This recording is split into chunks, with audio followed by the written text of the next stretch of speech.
Hello, and welcome to the 404 Media Podcast, where we bring you unparalleled access to hidden worlds, both online and IRL.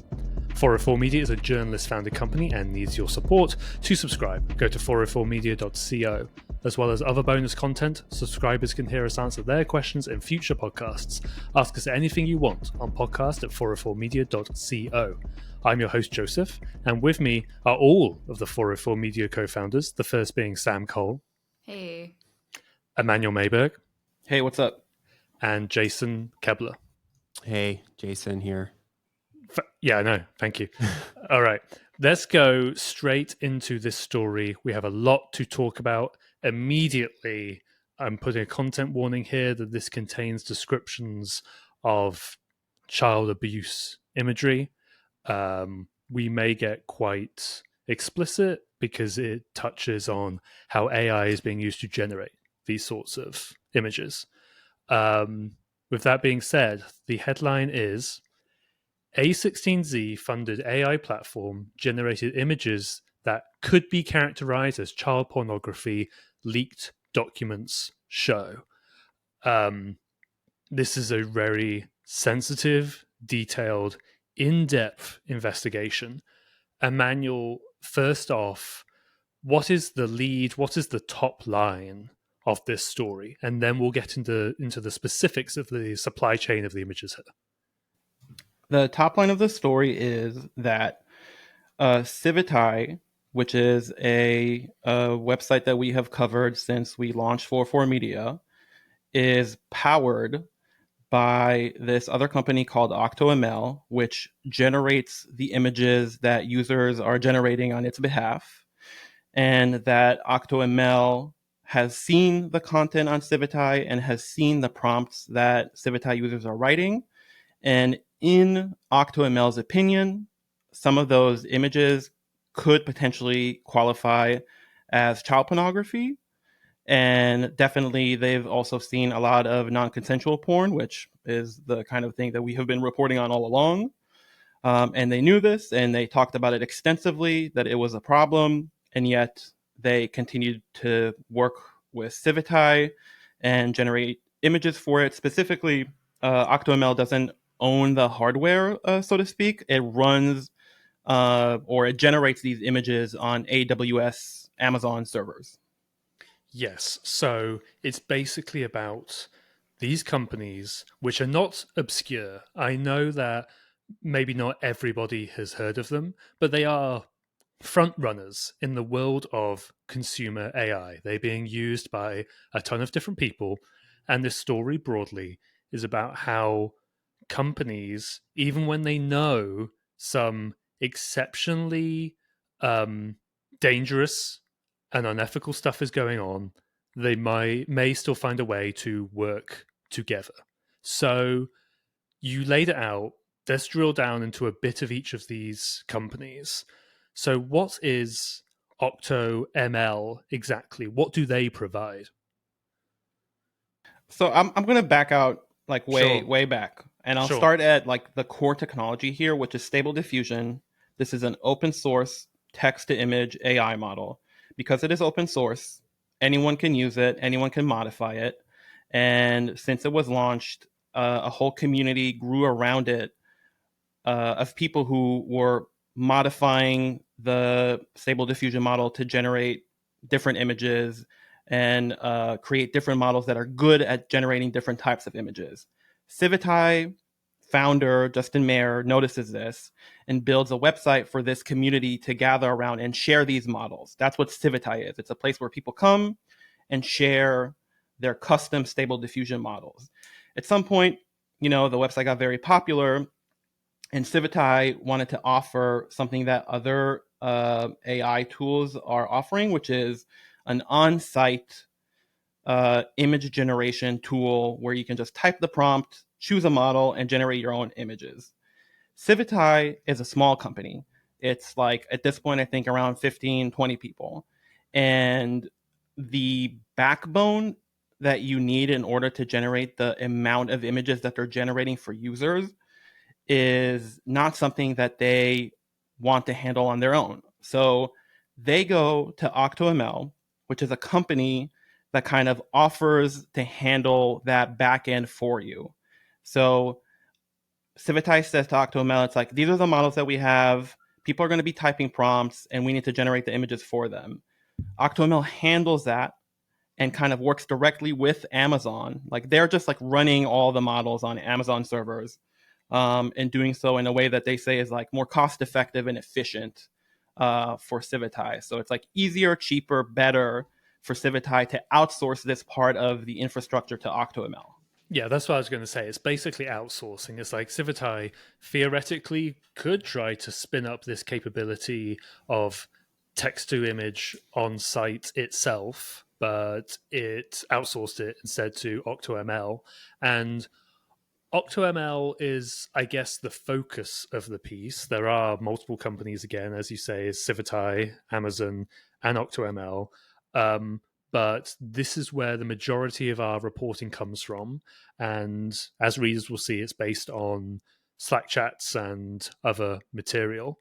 You mentioned AWS. So let me just read out their statement that we got this just recently after you obtained all this information, verified it, and got your piece ready. And then we went to Amazon with these claims, essentially, that OctoML was being used to generate images that could be considered child pornography. And here is what Amazon said. Quote, Amazon is committed to preventing child sexual abuse material, CSAM, in every segment of our business, and AWS maintains strict terms of service that clearly prohibit illegal activity. We take all reports seriously and are currently investigating this report. Anyone found to be in violation of our terms is subject to account termination. Let's get a bit more granular. Let's talk about some of the actual prompts now as well. I'm just going to read out a couple which are here, right? So, first of all, this is the sort of stuff that people will be typing into Civitai that OctoML on the back end will then be processing.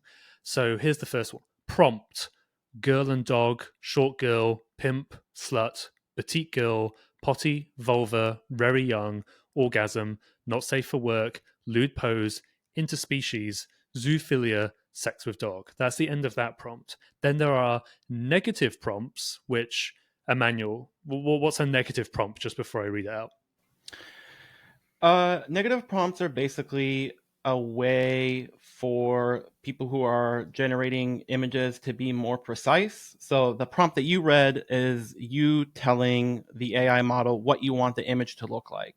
And the negative prompt is a user saying what they don't want the image to look like. Something that you see people do often is, for innocent images, for just like for normal images of AI generated people, some users will type in the negative prompt field, deformed hands, amputations, bad quality, things like this. Gotcha. Okay, so yes, the negative prompt is stuff that's like, hey, I don't want this in this image. It's almost like when you put a hyphen in a Google search and it will omit a word from the result. It's like, I'm going to omit these characteristics from this image that you're going to generate for me. So the negative prompt that was attached to that other one is clothes, clothed, adult, old, breasts, big breasts. So in combination, the prompt and the negative prompt, it is very, very clear that these are very specific and clearly geared towards generating child abuse imagery. I don't see another way you could go about it, right? But there is another issue, and this is right at the top of the piece, that even very generic prompts entered into Civitai and then processed by OctoML can create what OctoML's own co-founder says was unethical and shocking, right? So here's another prompt that created some of that material. Girl, boy, 15, hyper detailed. That's not sexually inexplicit in and of itself. But Emmanuel, what happened as far as we know when that prompt was entered, or rather, what did the co-founder find or say about it according to the Slack chats we got? Yeah, so this is the prompt at the top of the piece, and what the co-founder said about this one is that it produced a unethical / shocking content. and that it is something that could be categorized as child pornography. The prompt itself it doesn't seem super clear that it's intended to generate pornography, but there are many reasons why it could be. For this prompt specifically, I am familiar with the model. I looked up the model, and it is a model that people use to generate pornography. So that's one reason why it could have produced an image like that. And these are theories. I can't tell you for certain because I don't know what's going on like inside the AI model to make this happen. Girl boy is a categorization term for like girl boy scenes in pornography. Like that's another reason why it might happen. And then also, I guess it just like for this prompt specifically, this is what we know of the prompt because this is the part of the prompt that was shared on Slack. It is possible that there were more terms in there that kind of pushed the AI to generate something pornographic, but judging by what the co-founder said, it was fairly innocent. So that explanation seems unlikely. Yeah, before I just read out the exact Slack message itself, because I think that'd be useful to readers to hear, I'll just clarify that we have not seen these images because it would create serious legal issues for us to even attempt to recreate what was done here. Right? If we go and take the prompt that we've seen that Civitai users have done, we go and we try to recreate it by entering it, there is a chance that will generate material that could be considered child pornography, and then we are in possession of child pornography. I'm sweeping over some of the granularities of the law, but generally that is why we haven't been able to do this.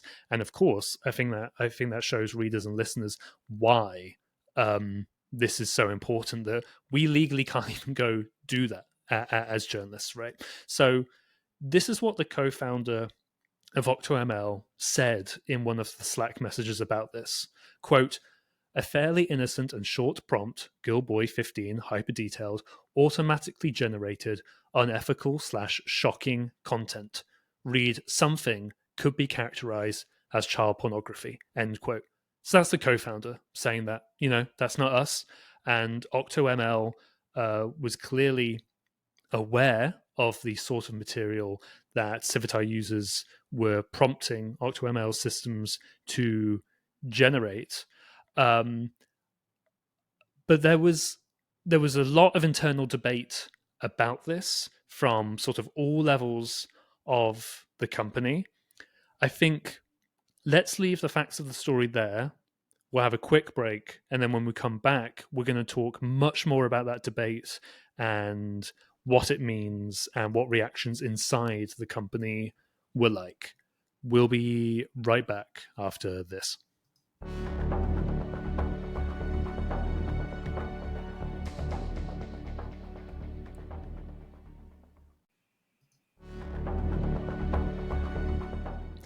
And we are back. As mentioned, there was then a debate inside OctoML about this behavior, about this usage. Emmanuel, maybe you want to read out what one software engineer wrote. I think we took the decision not to name who we can tell as low-level employees. I think we just name executives in the company, and that seems very fair to me. Do you want to start by reading out this quote, and then I guess we can talk about the debate inside the company from that? Yeah, so one software engineer at OctoML wrote, and this is there was a debate at the company around June 8th when this issue first came up and people talked about it on Slack. And then there was a BBC article about AI-generated child pornography that did not mention Civitai or OctoML, but kind of just covered the topic. And this was shared in OctoML's AI ethics channel, and that kind of reignited the debate. And one software engineer said, no one will say they want child porn to be generated from their platform, but few will actually invest the effort to stop it. This person also said, nuclear energy harnessed to power our energy needs is engineered into a fundamentally different shape than what we drop to decimate cities. we can shape our algorithms differently too. I wanted to read this quote specifically because, and this is, I'm kind of quoting a snippet out of a much longer statement from this employee. And a much larger debate. Yeah, like there's a lot more. Yeah, and something that I found really fascinating and valuable about the story is that we've been covering these companies and these instances of abuse from the outside.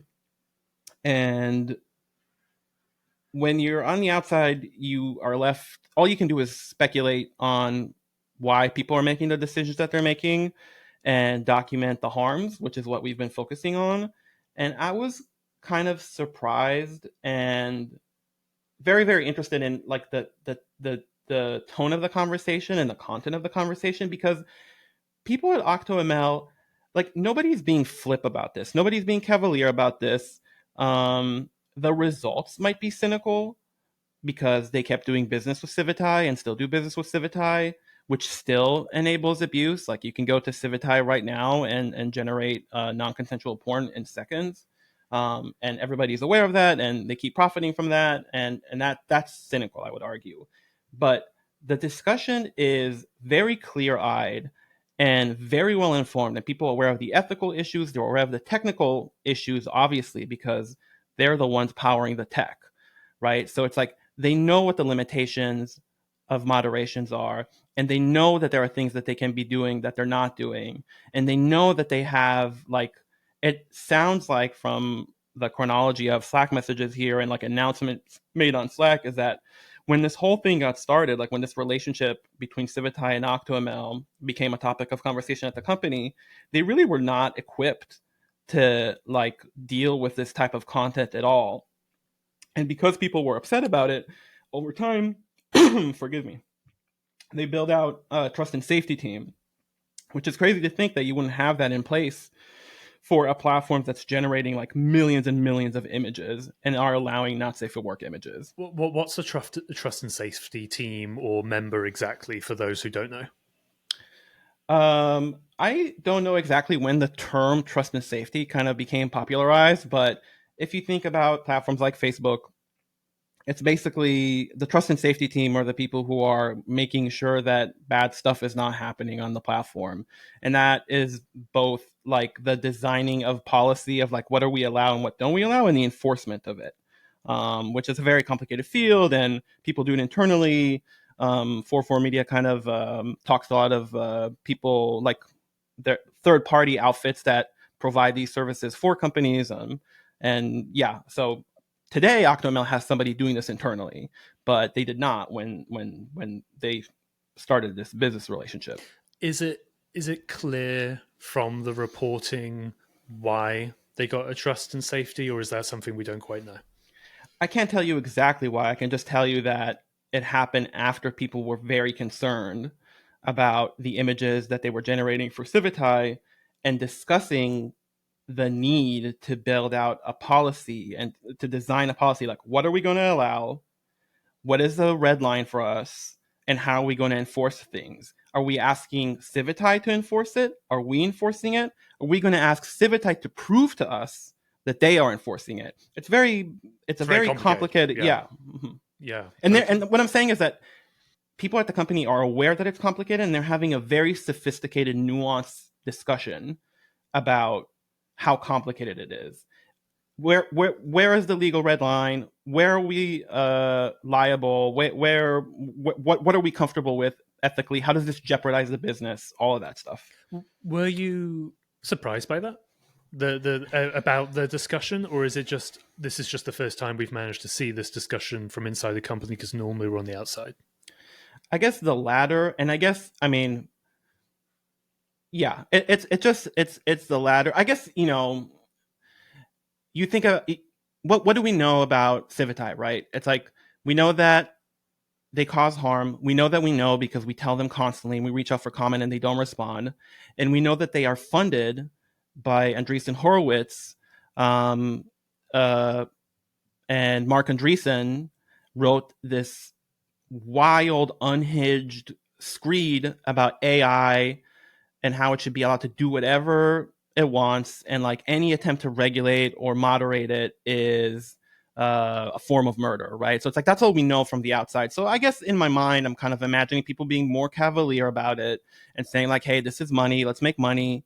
And that's not what's happening inside the company. It's like normal people working inside the company. They have a moral compass. They're very upset by these images. They're very, very upset that this is happening, and they talk about it on public Slack channels to their superiors, and the superiors are responding by saying like, "Hey, we hear you, and here's what we're doing. We're not ending the relationship, but here's what we're doing to make sure that the relationship is like safe and ethical."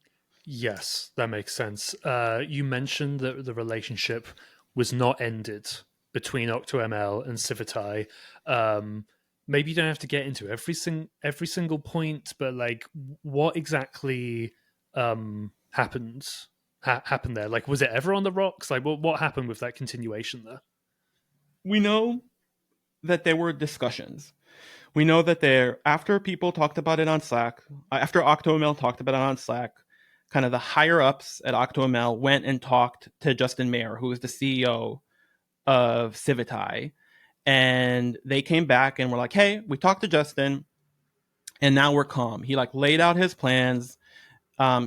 Here's how they plan to like have a future that is not so focused on not safe for work content, and here's how they plan to moderate, and they have policies, and they're growing their moderation team, and they were basically reassured that things will get better and that Civitai is taking it very seriously and they're like adults.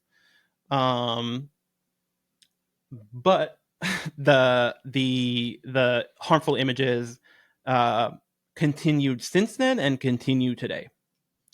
When you say that, this is difficult again because we can't go and generate CSAM. When you say the harmful images continued and they continue today, do you mean non-consensual pornography of adults that we know of, or do you mean the CSAM? Again, I know that's difficult reporting wise. What do you mean? Right. So on CSAM, I can't tell you for a fact because, as you've said, we can't test it. This is like a big challenge with reporting on CSAM and AI generated CSAM. I can't go into Civitai's image generator and see if I'm able to generate CSAM because then I might be committing a crime and I don't want to do that. And our lawyer told us, please don't do that. So we won't. But I can generate a nude image of a celebrity, and that is very easy to do. And I did it yesterday. Sure. I think on that point, it's like a good comparison is that if you go into other image generating AI tools and you type something like Taylor Swift nude, you will get an error message. And I haven't tried every single one. It's not something I spend my free time doing, but it's like there are both automated and human moderation tools that can be used to, one, prevent the generation of this stuff as it's happening, and then two, to like ban the users or just do regular content moderation after the fact. And it's clear that Civitai was not doing this for a very long time, and it's also unclear how sophisticated they are now, and we can't exactly test it for the reasons that Emmanuel said. It's like we're not going to go try to generate CSAM, but it's like if you plug something into Dolly that is even remotely like make me non-consensual porn, it's not just an error message, it's also like a threat. It's like you get something back that is like, we're going to ban your account. This is bad. Don't do this. Yeah, even when like Sam would do stuff on Bing Images and with all the SpongeBob 9/11 stuff, you would get a big warning, right, Sam? I mean, I know you weren't trying to do non-consensual porn, but like, are these sorts of warnings stuff you see very consistently across like other AI platforms? Yeah, I mean, Bing is a really extreme example. I think Microsoft is very, very careful about what they want people to generate using their platform, for reputational reasons, I'm sure. Probably also some legal reasons. You can't even make real people on Bing, which I don't know. I don't really agree with that. I think you should be able to generate Henry Kissinger burning in hell. That should be something I'm allowed to do, but you can't, you can't on Bing, and that's how easy it is to just kind of like put these guardrails in place. It's like Taylor Swift nude is something that like you shouldn't actually be able to do if you care about the reputation of your company and your platform.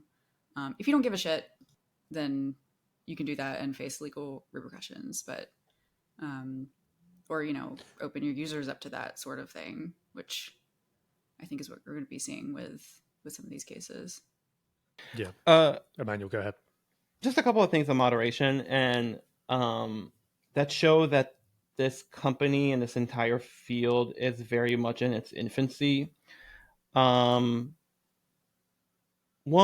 is Civitai hasn't talked to me, but they gave an exclusive embargoed interview to TechCrunch, which covers like the startup business from a more businessy perspective. And one thing that Civitai pointed TechCrunch to in regards to moderation is that they have a like content removal form, right?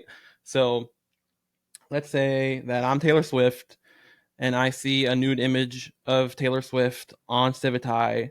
I can go and hit up this forum and say like, hey, this is my image and I'm proving that I am me, and please remove this. And I don't really doubt that Civitai would remove an image when or a model if the person is asking them to. But as Sam and I can tell you, it's like this is kind of like an ancient form of moderation that platforms like Pornhub use, and it's like it's just like not good enough, right? It's just like not a good enough method because it puts the onus on the victim to like police a platform with 1 million users that's generating millions of images a day. It's just like it's not feasible. Like we've talked to victims of non-consensual pornography and they're like, we tried this and it doesn't work because people are uploading, creating this content faster than we can take it down, and ask for the platform to take it down. So that's that piece of it. The other piece of it is there's like two extremes that we just talked about. One is like the Bing method, which I think is also the ChatGPT method, which is like it's very, very moderated. It's like the amount or like the type of things that ChatGPT will not engage with is like kind of ridiculous, and people complain about it all the time. And it's the same with DALL-E, and it's the same with Bing, right? Like Bing wouldn't generate, what was it, Sam? It was an image of Julius Caesar or something. Like it would not generate like historical figures. Yeah, it won't do Caesar at all. Right. So it's just like we don't even know why, but it's like this is against our content rules. And that's one extreme, and people think it's bad, and I agree with it. And then there's this other extreme which is the Civitai extreme, which is like let it rip, right? It's just like anything not safe for work, it's all allowed. And where do you land exactly in the middle and find a place where everyone is happy? I mean, that's impossible. Like people are going to be upset. Like there isn't a perfect way to moderate. We know this from covering Facebook, from covering Instagram, from covering Twitter. But there are still like extremely obvious things that you can do, right? I'm not a software engineer, right? And I've had this same conversation with MageSpace, which is another platform we covered that generated non-consensual AI images. It would be extremely easy to create like a very long list of the most popular celebrities that show up on Civitai and make it so you can't combine their names with sexual terms, right? It's just like that is an extremely easy thing to do that Civitai can do today and is not doing. So it's like on the one hand, it's like an impossible problem. On the other hand, we know that there are things that Civitai can do, and we don't know why it's not doing it. Yeah, I guess when I brought up DALL-E and Bing example, it's like that is an example of a highly moderated platform. But to your point, there's like a sliding scale, and Civitai has seemingly not even touched the dial at all. And it's like the examples of the prompts that were generated are extraordinarily explicit. And the fact that they sort of weren't flagged proactively is pretty shocking, I think. Yeah. Let me just read out OctoML's statement, because they did provide us one for this story. We take customer and user safety very seriously. Since we launched our beta service in June, we have taken measures to address such issues as the ones you cited. This includes instituting strict policies to ensure proper handling of sensitive and harmful content, and establishing reporting procedures to relevant government agencies.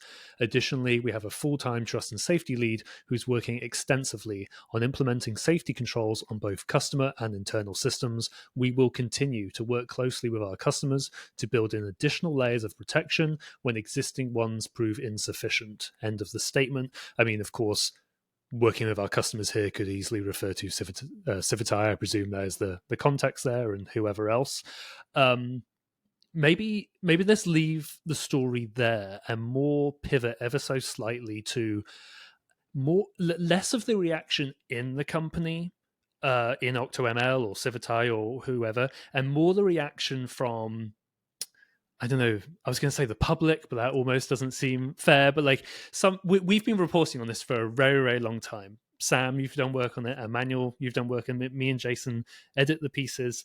And sometimes it feels like you're screaming into the void when it's like people talking about the extinction of humanity and AI and all of that sort of thing. And we're looking at threats that are happening literally right this second, and like real stuff, not hypothetical stuff. And we don't normally do this, but there's like, some comments you find online in response to the articles, and provides us, I think, a springboard to talk about the sort of reaction that you sometimes get from the public, but also, I don't know, tech readers who may be much more on the technical side, that sort of thing. So here's a couple of comments the Emmanuel you pulled out. Let me read them, and maybe you just give a quick fire response to them in this corner. But these are in response to the article you did announcing that A16Z was funding Civitai. So on the previous piece, here's one. This appears to be sensationalized. This is the first time I've heard of Civitai, but I perused their website and found no porn. Emmanuel, how easy is it to find porn on this site, and what do you make of that? My quick response is like, kiss my ass, you fucking morons, is my response to that. It just like, listen, the reason I bring this up, there's actually like a additive reason. Yeah, a point good. to it. Yes. If you go to Civitai, to the front page, if you've never visited the site before, and you start looking around, it's going to look like a generic AI image generating website. And that's not what it is. That is a facade that is put in place behind like not safe for work filters. If you make an account and you enable not safe for work content, you will see that the most popular images on the site and the most popular models on the site are all very, very explicit. And a lot of them are clearly geared towards non-consensual content. And in the past, right, like when I wrote this story and when I wrote this first investigation in August, my assessment that is what the site is for was based on Civitai's own ranking of its own content, right? And whenever I cover this, people come out of the woodwork and they're like, oh, this is just AI and it's not about that. This is a minority of users and this is a non-story and blah, blah, blah. And what we've seen here, right, in black and white, both from OctoML's own analysis of the content on the site and us looking at the like raw data, like the raw prompts that are being typed into the website, is like the vast majority of them are very, very explicit. And we just looked at like, we haven't talked about this part of it, but it's like, I have viewed a sample of like server activity logs, like the prompts that people are typing being sent to OctoML. I just have like a raw look at that. And it's like for a pretty brief window of time. And in that brief window of time, the vast majority of content was very explicit. And in that explicit content, a few examples of non-consensual porn and what it seems like would generate child porn or CSAM. So I don't know. I guess that is. I'm just. Well, please believe us. It's like we're not. Yeah. You can go look at the site if you want, but I think your idea of framing it as a facade is a good one. In that somebody saying, "I've never heard of this company." Okay, well, whether you like it or not, it's one of the most significant companies in the AI space, and whether you like it or not, OctoML's assessment found 60% of the content on there was marked as not safe for work or would be characterized by that. Like, you can be mad about that if you want, but that's the reality of AI development today. It is not about making ChatGPT do nice little scripts or whatever. The real forefront is with this stuff, whether you like it or not. And I think just the other one, because this is an interesting one, when we reported the A16Z was investing in Civitai, somebody said, this is character assassination, article and headline. Being an investor for some company does not make one responsible for the company breaking the law, even less so for allegedly breaking the law. How was this not buried instantly? I mean, first of all, it's the four of us and we'll write what we think is in the public interest. Thank you very much. Nobody's going to be burying it for us. But Emmanuel, what do you think on the idea that an investor is apparently not responsible for the behavior of the company they may provide money to? I think that I don't have insight into Civitai's financials, but I know that the compute, as they call it, to generate these images are very expensive. And I don't see how Civitai as a platform can function without this injection of venture capital cash. So yeah, I mean, this is being funded by Andreessen Horowitz, and Andreessen Horowitz is on the record of its own accord saying that it basically does not care about regulation and moderation and are very much of the let it rip philosophy of AI. And this is the result we get. It's like, I don't think you get this kind of harm without that kind of money behind it. So I think that, one, I don't know the intricacies of investing in a company. We didn't take VC funding. I don't know exactly how it works. We haven't reported on VC funding extensively, but as I understand, there's a due diligence, or theoretically there's a due diligence before a large investment happens in a company. And I think it stretches the bounds of believability that Andreessen Horowitz doesn't know what's being generated on Civitai. This has been happening for a long time. The investment allegedly came over the summer. It was just reported last week, but it's like it stretches believability that Andreessen Horowitz didn't know at least about the sort of non-consensual stuff before investing. And I can't imagine that they wouldn't have done some sort of due diligence into looking at what its users were making before writing a $5 million check. Well, if they didn't, that's also bad. I agree with that. Yes. I would say this is just my opinion, and I'll be careful about what I say anyway, but my opinion from editing these stories, I haven't reported these stories. It's been Emmanuel, Sam, and you, Joseph, but I haven't done much of the reporting.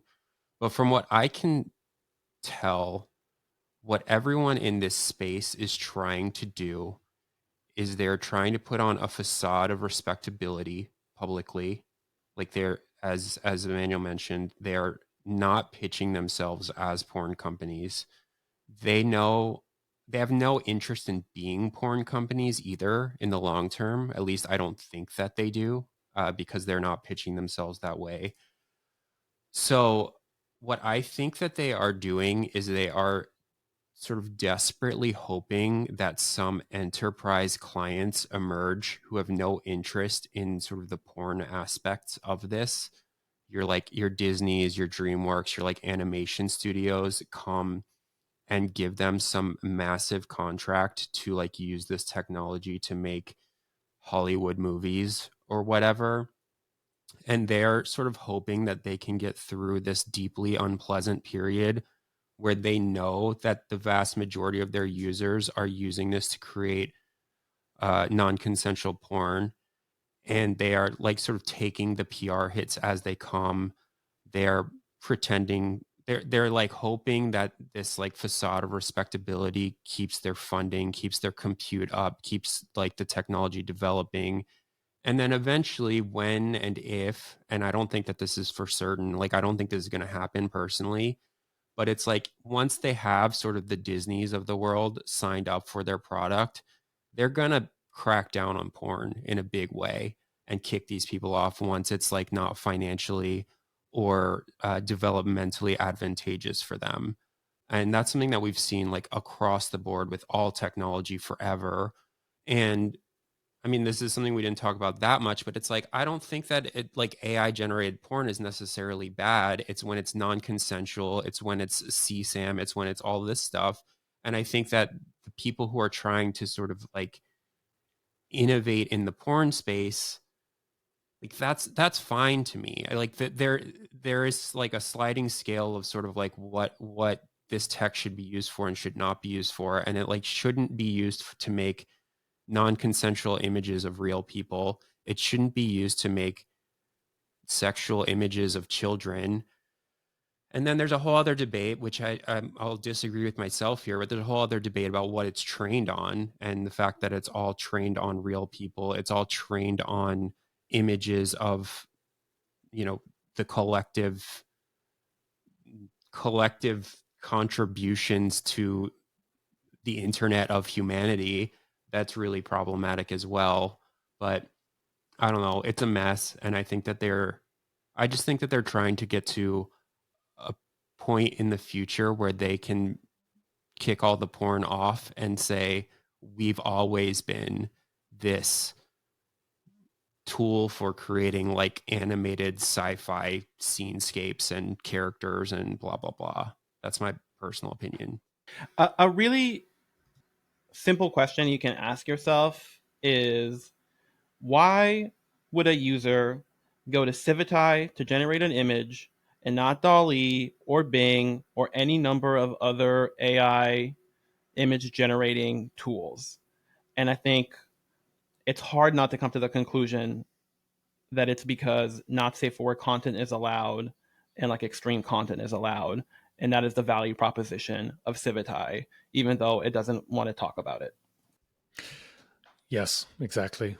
Well, listener, thank you for hearing us talk about what I think is an exceptionally important, albeit difficult story. If you're listening to the free version of this podcast, I'll now play us out. But if you are a subscriber, it's time to pivot slightly, and we're going to talk about Jason's latest Freedom of Information Act request story, where he did a ton of work over months, and it's about how local governments are being torn apart by an unlikely force. You can subscribe and gain access to that content at 404media.co. As a reminder, 404 Media is journalist founded and supported by subscribers. If you wish to subscribe to 404 Media and directly support our work, please go to 404media.co. You'll get unlimited access to our articles and an ad-free version of this podcast. You'll also get to listen to the subscribers only section where we talk about a bonus story each week. Another way to support us is by leaving a 5-star rating and review for the podcast. That stuff really helps us out. This has been 404 Media. We will see you again next week.